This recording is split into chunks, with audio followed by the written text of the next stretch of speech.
The war is over. We're feeling great. Harry Truman's head of state.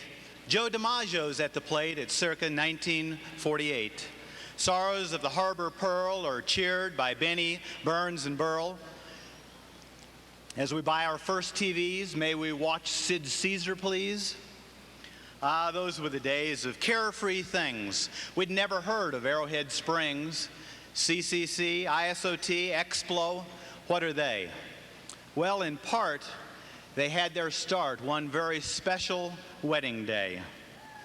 Here we see young Dr. Bright in happy days of youth.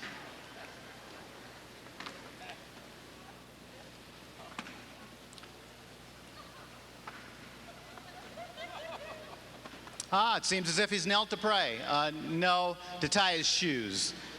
Not so friendly cop appeared to say, "This is not right, I fear. Your kneeling here is bordering on contempt for loitering.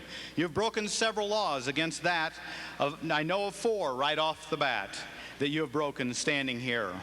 4 laws, Bill said. That's weird. 4 laws, said Bill with thoughtful frown. Perhaps I'd better jot that down.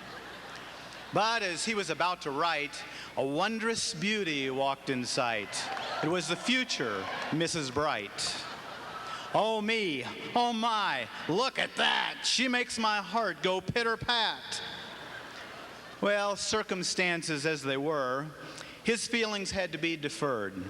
She enrolled at Texas State to study while Bill sat and ate fruit-filled candy that he made in California, where he stayed to build his candy enterprise, which was popular with flies.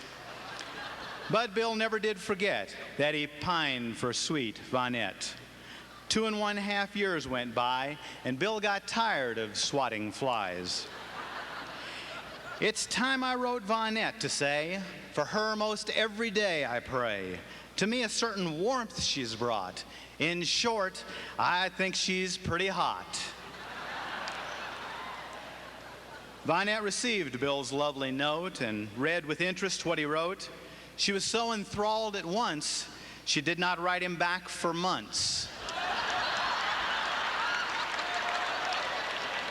It was several months, in fact, 5½ to be exact, before she had the nerve to write that executive fly swatter known as Bright.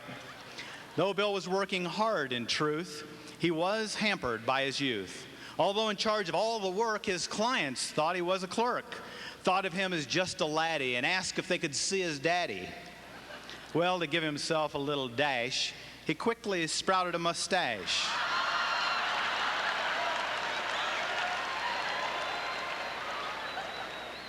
Along with age, it did enable Bill to look just like Clark Gable.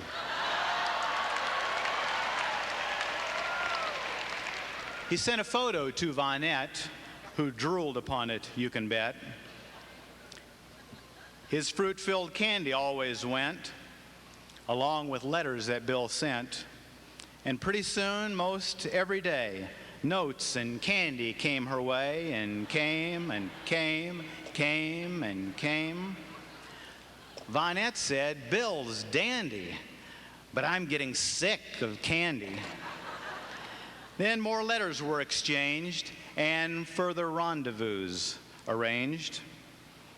It soon became quite clear that to each other both were dear. He proposed, she acquiesced, and in Coweta invited guests from Oklahoma and beyond. They watched the vows amidst the throng. Family life was quite sublime.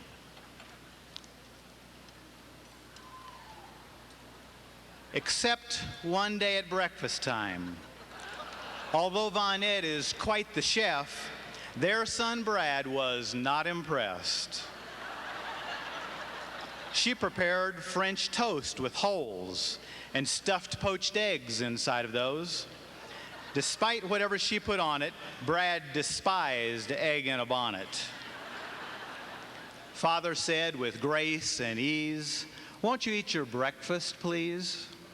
"I don't want it, Daddy dear." "Of course you do. Now, is that clear?" I do not like these eggs on toast. I would not like them on a roast. I would not eat them with some ham. I would not eat them mixed with jam. I will not eat them. Brad, I am.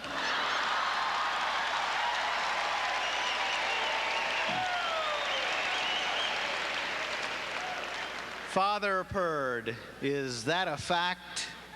Perhaps it's time you read this tract. In it you will find the scoop on the basic 4 food groups. Please exhale carnality. You need to breathe nutritionally. So inhale your eggs and toast before I stuff them down your throat.